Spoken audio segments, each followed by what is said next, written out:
Well, Don Mafia. By the time you watch this video, the 2020 NFL Draft is most likely about to be complete. That's right, ladies and gentlemen. And let me tell you one thing. If any of you are trying to say that you expected this draft to go exactly like you predicted, you're nothing but a liar. I was so shocked with some of the picks, with some of the players that were still available by the time we got to them or they fell to us.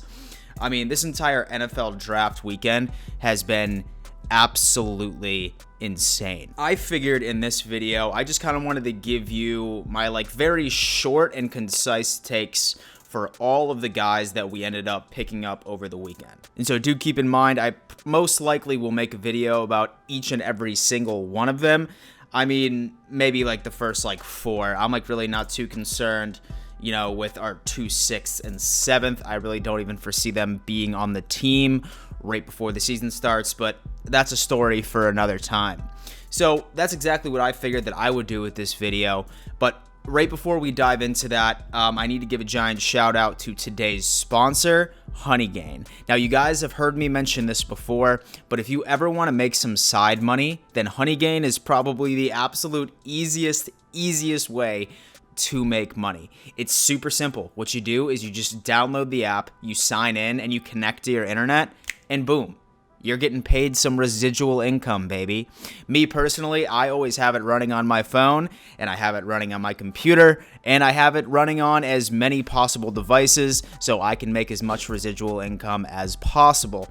The best thing about it is that they're hooking up the Don Mafia with $5 to their account automatically. The only thing you have to do is just click that link in my bio, sign up for Honeygain, and start raking in that residual, baby. So, all right, Don Mafia. So, like I said, this draft really didn't turn out, or it didn't turn out the way that I expected, especially with all those mock drafts that I was reading up on CBS Sports, the NFL Network, or ESPN. I mean, so many players that were projected to fall in the first round did not. In fact, a lot of this talent fell one further round. So all in all, I did not anticipate the Bills to go this route whatsoever, especially when it came to our first pick, number 54. That's AJ Espinenza. You guys probably remember a couple of videos back that I said out of all of the edge rushers that were available in the 2020 NFL Draft, AJ was the guy that I wanted to stay away from. But let me say that I have had a change of heart. The reason that I was so against AJ was the fact that when it came to a defensive end, what I really wanted was a explosive speedster of a defensive end. So that obviously didn't happen. We ended up getting AJ Espinenza, but I've read a bunch of very intriguing takes that sort of helped me change my mind. While a lot of defensive ends win off of speed and touch, AJ, he wins off of power, pure power. Now, he's not going to be that guy that's going to be able to chase down quarterbacks like a Lamar Jackson or maybe like a Patrick Mahomes. If he goes against a quarterback that is a scrambler, he's probably going to lose the majority of the time, not unless he hits him from a blind side. But the one thing that I like about it is that with AJ Espinenza, it's essentially like we're getting Shaq Lawson again, but for much cheaper. So rather than paying Shaq Lawson $12 million a year, we're getting AJ Espinenza, who is a power defensive end, who is going to run through offensive linemen and then maybe cause, at the very least, some QB pressure. So while I wasn't too excited about it at first, I am actually okay with it, especially with the fact that AJ Espinenza was projected to go in the first round. I'm pretty sure a couple of mock drafts, he was in I think the mid firsts. And back when we did have a first round pick, I think with AJ Espinenza, they were saying that the Bills were going to go for him then, and we end up getting him at 54. So at the end of the day, it's almost like we didn't really give up our first round pick. Pretty intriguing. Let me know what you think about AJ Espinenza in the comments. So next pick at number 86, we ended up picking up Zach Moss.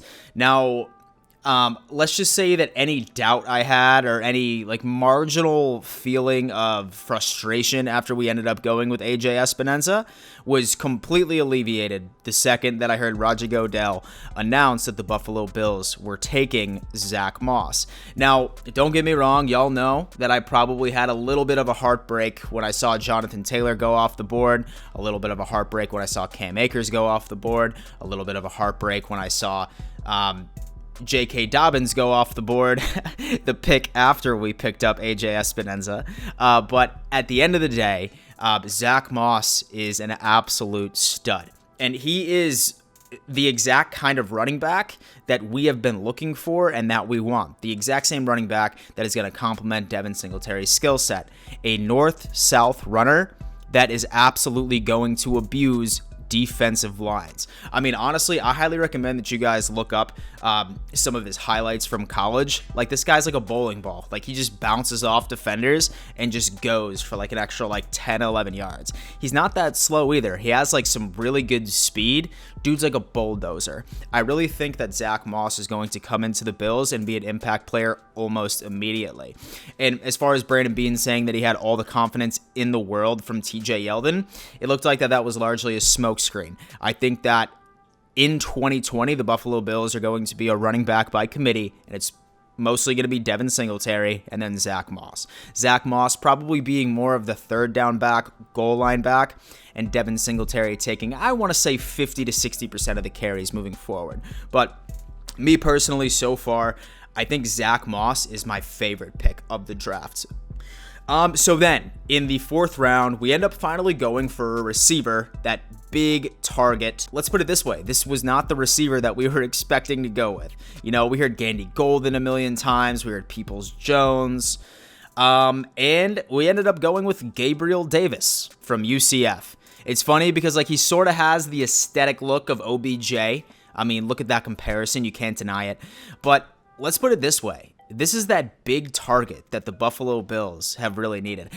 I'm not going to lie to you and try to pretend like I did a lot of research on this guy, mostly because I was expecting this guy to go an entire round earlier. I was expecting him to go in the third, and I just really didn't put a lot of research into him. But before I made this video, I was reading up on him, watching some of his highlights, and I mean, he's exactly the kind of big-bodied receiver that Buffalo Bills fans have been looking for. He's a monster when it comes to contested catches, and he really abuses and bullies defensive backs when they're going up against him in coverage. I mean, this is going to be great. This is going to be our end zone target at the point, especially when we're on the goal line. This is like that big, for sure receiver that Josh Allen can simply just like gun it to, regardless of whether or not that he's being double teamed, maybe even triple teamed. Bad news though, for all of you Duke Williams fans, don't be surprised if Duke Williams will be cut. We have said this in past videos that depending on where the Bills went in the draft for wide receiver, whether or not that they were going for a speedster, then you could probably say goodbye to Robert Foster, or if they were going for a large wide receiver, like that big target, that we're most likely going to be saying goodbye to Duke Williams. But I suppose anything could happen. So next, fifth round pick. Let me tell you what, this was hands down the biggest surprise of the draft on the face of the planet from my perspective. I was actually in a drive-thru at Dunkin' Donuts waiting on my girlfriend's coffee, and I saw the notification that the Buffalo Bills selected Jake Fromm. And for a second, I thought that, I don't know, I was being pranked or something like that. Like, a quarterback was so far down our needs list that I didn't foresee us going on ahead and pulling the trigger on that. But I guess Brandon Beane truly had that best player available mentality once he ended up getting to that round. And while you guys know that I am a UGA fan, I wasn't necessarily the biggest fan of Jake Fromm. I just thought that he played it too safe. You know what I mean? Like, he was like a Tyrod Taylor. He was sort of like a, just like a game manager that really never took a lot of chances. But then I started looking at it from like this perspective. We've been having some conversations and asking ourselves, you know, like, do we trust Matt Barkley to ever come in if Josh Allen were to, God forbid, get hurt right in the middle of the season, right? Would we trust him into making plays and doing it, right? I think that Jake Fromm is certainly an upgrade from Matt Barkley. I really, really do. I think that it is going to cause a huge competition during training camp between him and Matt Barkley as the QB2. It's definitely interesting. I could see Davis Webb being completely cut from the organization. Like, worst case scenario, say Barkley does win out, and then I see Jake Fromm being the practice squad quarterback, and I see Davis Webb sort of going elsewhere. But I mean, as far as the pick is available, I think that it's not a bad idea, especially since there's so many questions surrounding Matt Barkley at this point. So as far as like the Jake Fromm pickup was, don't think that we picked him up because we're trying to replace Josh Allen. That's not the case. Not the case whatsoever. This was a depth move that just so happened to be a best player available, and Jake Fromm was hands down the best player available once we got to that round. Last but not least, and do keep in mind while I'm recording this video, we still have our last 6th round pick and we have our 7th round pick, but like I said, they're probably going to be on the practice squad barring some type of miracle. We ended up picking up Tyler Bass. I really didn't do a lot of research on kickers, especially during my draft research, but from what I have heard, the kid absolutely has a rocket of a leg, a cannon of a leg. And it's interesting too, because you all know that during the regular season, we ended up putting in an inquiry for Chase McLaughlin from San Francisco when Toshka started seeing his struggles throughout the year. So now that we ended up picking who is arguably, in my opinion, the best kicker in the draft, I mean, I think the writing's on the wall at this point, guys. I think that the Bills are sort of doing like, hey, Stephen Hoshka, like, prove it. Like, you better be that guy. And I'd be like, you better start performing or we're just going to replace you with a rookie. So it's going to be interesting to see who's going to be the kicker for the Buffalo Bills in 2020. And then Tyler Bass, feel free to do research. I see that CBS Sports gives it an F grade, but I personally think that draft grades are absolutely stupid because the draft's a gamble, like you guys know that I say all the time. So I don't know. That's definitely interesting. Like I'm sure all of us know, this draft has been wildly entertaining. We didn't necessarily go the route that I thought that we would go. I was expecting us to pick up a cornerback at least in, one of our first 3 picks. That didn't happen. It goes to show you that our front office and our coaching staff has full confidence in our current cornerback room as of late. And I mean, we ended up picking up that power running back like I really wanted. We ended up putting youth on the defensive line. While I wasn't that explosive guy I really wanted, I'm fine with AJ Espinoza. We got that big time receiver like we've been looking for. So at the end of the day, I personally think that Brandon Beane delivered. Leave a comment. Let me know what you think about how he did. I'm personally not pissed off whatsoever. And luckily, the Bills were just sitting out of position before the draft even started to where we're going to win the AFC East regardless. Like, I really don't care how many draft picks Miami has or how much money they overspent for a bunch of overrated players during the offseason. We're still going to win the division hands down. So, yeah, Don Mafia, once again, thank you for tuning in. Just in case you ever want to connect with me outside of my YouTube channel or outside of the phone number that's in my description, I highly recommend that you follow me on Twitter or Instagram. You can follow me at @RealDanMitchell. That is for Instagram and Twitter. So definitely be sure to do that. It's definitely been a while since I have announced this, but I still am doing that ticket giveaway for the home opener. You know that what you do is you just follow me on Twitter and then you screenshot proof that you're subscribed to this YouTube channel and then you're entered into the contest. I'm going to be announcing the winner the night of the very first Bills preseason game, so you guys can have plenty of time to prepare and make travel arrangements if necessary. So be sure to get into that competition. Really, guys, I'm going to have to let you go. Really enjoy the rest of the draft. As always, let me know what you think. Leave a comment. Make sure to take care of yourself, your family, and above all else, let's go Buffalo.